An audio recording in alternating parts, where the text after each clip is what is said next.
Cassie, I know that you do a lot of work with linen processing, and that's a major part of your passion and your research.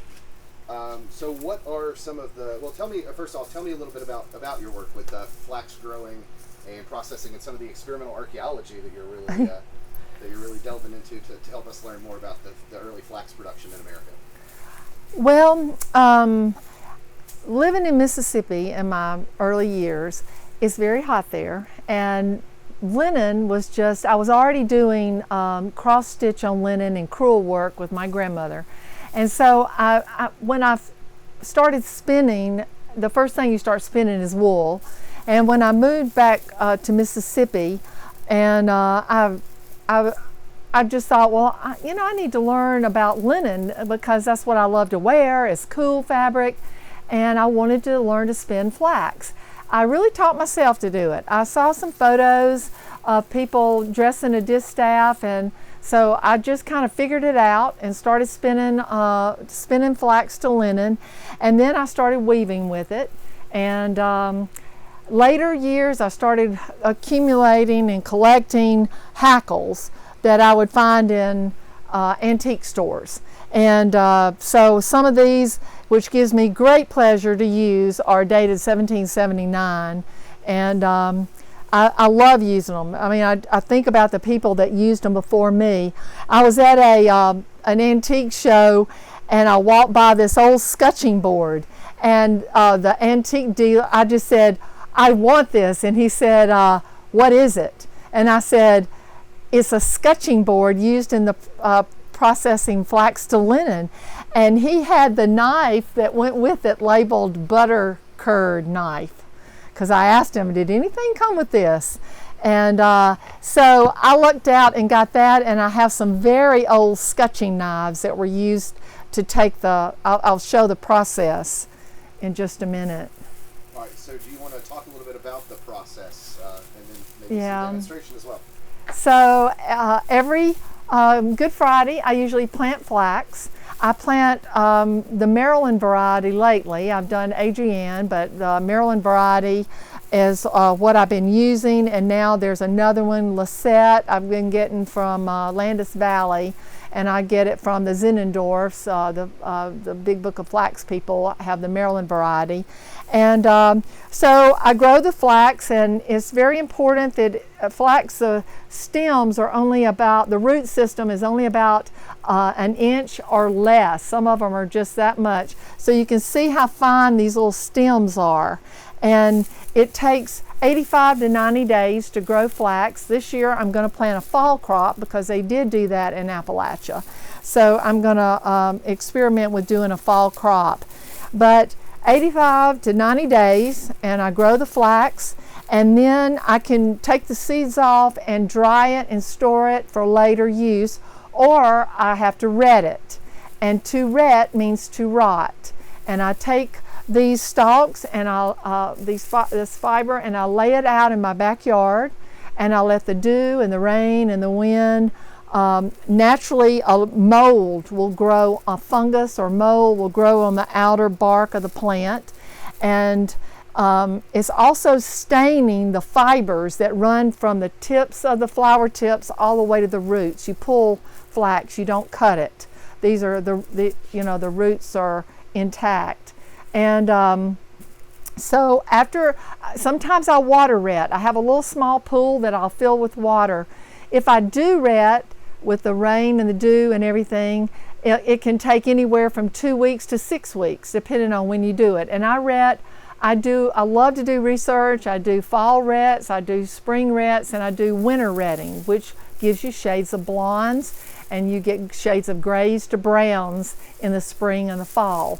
Water retting is submerging these flax stems in water, and a bacteria eats away at the bark, and then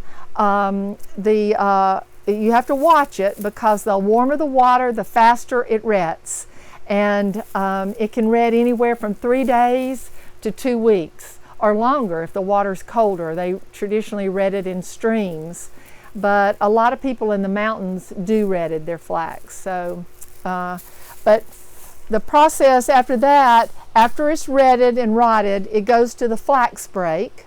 And the flax break simply breaks the bark off the stem.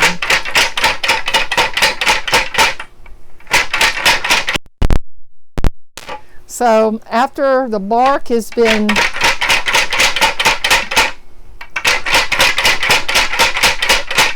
broken and knocked off, it goes to what's called a scutching board. And to scutch means to strike. And basically it's just knocking off all the extra bark that's still clinging to the plant.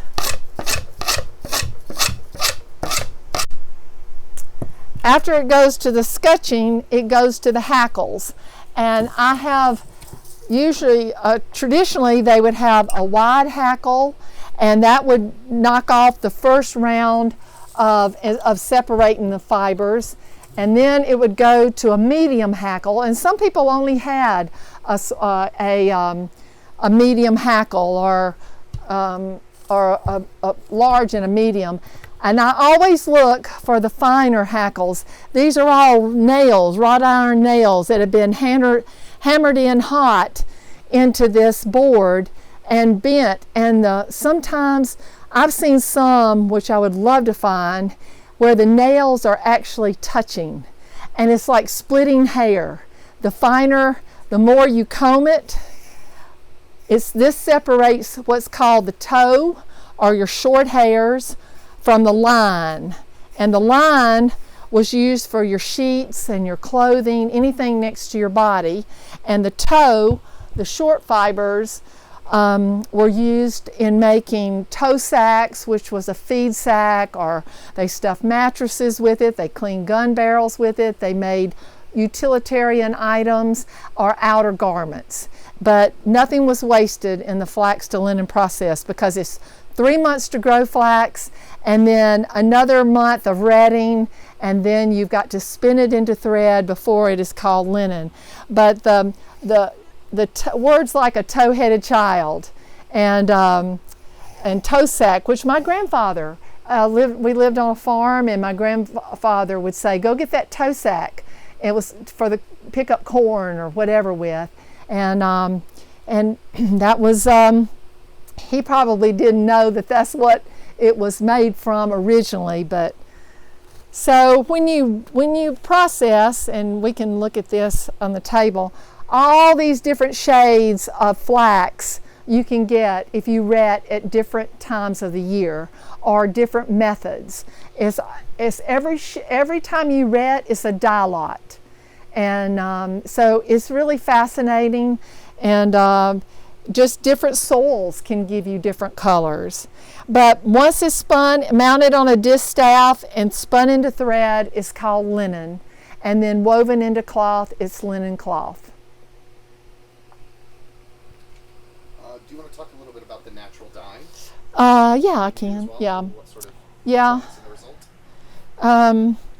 I love using natural dyes, and I always read that linen and cotton was very hard to natural dye, and most people, and personally I do love the different shades of blondes and silvers and the naturals, but I also enjoy experimenting, and all of these are colors from plants that are all linen.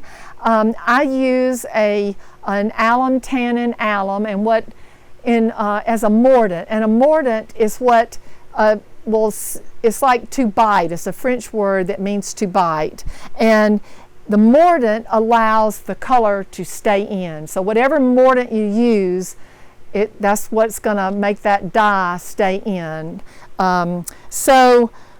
Except for a vat dye like indigo, but these are all like madder root and indigo and Osage orange and weld and mountain laurel gray. And to overdye to get a green was Osage and actually that's broom sage and indigo, cochineal, walnut hulls. So Queen Anne's lace, that beautiful butter yellow, is Queen Anne's lace, and an indigo turquoise overbath. But I use 2 different methods. I love experimenting, but a lot of it, some are used in industry. I will use a tannin. The tannin allows the alum to attach to the fiber. So I use a tannin, alum, and a washing soda that was used in industry, and I also use the old method of using alum and tannin I get from sumac leaves, and another alum soak before I natural dye.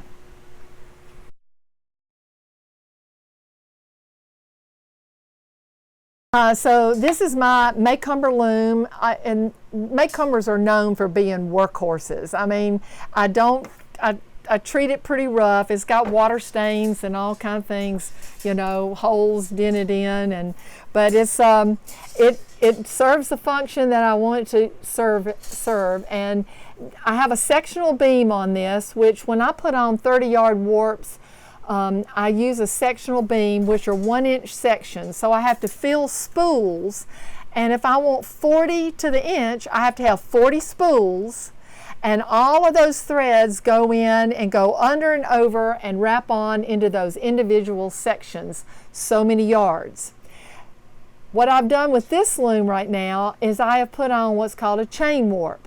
And a chain warp is, I did on a warping board, I made a 5-yard warp, and I did a 5-yard warp, and I put it on through these 2 sticks. I made a cross in it so that every thread is separated by the other threads. So it goes like this. One goes over the bar, one goes under the bar, the next one goes over and under. So every one of these are separated. If I pull that thread out, then number 2 comes out. It helps keep your threads in order. So I put a stick on through the back of this linen warp, and I started rolling. The rattle that's on the back just helps keep the threads spaced out in 1-inch sections, so it's rolling down and wrapping around the 1-inch sections of that beam. And it goes on really, really nice and fast. But it's kind of with linen. I have really long arms. I'm almost 6 feet tall. So when I'm pulling these back and I want a really tight warp, I will pull as far as I can this way, and one arm will go just like this if I don't have another person to help me, because a linen warp is a little bit different than other warps, and you need a really tight balanced warp. But I kind of do a little balancing act. So now I am ready to thread my loom, and each one of these harnesses have little eyes on them. These little metal heddles, or they're called heddles, and they have an eye. And now I'm going to thread every individual, and this is 522 threads. I'm going to thread every individual thread through one of the eyes in this harness, and it's going to be threaded into a pattern. And I'm presently doing M's and O's, and this is Florence House linen out of Davison's book, but this one is a totally different one. Actually, it's one that I've kind of made up. But I'm doing, I'll thread all of these, and then it'll go through what's called the reed. And this is a 20 dent reed, and I'm doing on this one probably 34, 36 to the inch. So I have to calculate how many will go into each one of these little slots to make it 36 to the inch. And then tie on, and I'm ready to start weaving. So what are just kind of talk about like the cloth beam, and you talked about the reed, just kind of like kind of point out sort of the anatomy of. Okay. In real basic terms, just a quick and dirty. All right, so when the warp is threaded through the individual heddles and to a pattern, and then it goes through the reed, which separates it into so many ends per inch, and then I will tie on to what's called the cloth beam, and so that when I'm weaving, I progress. I have a release break right here on this side that I can release and then advance my warp forward, and my cloth will just start rolling on to the cloth beam.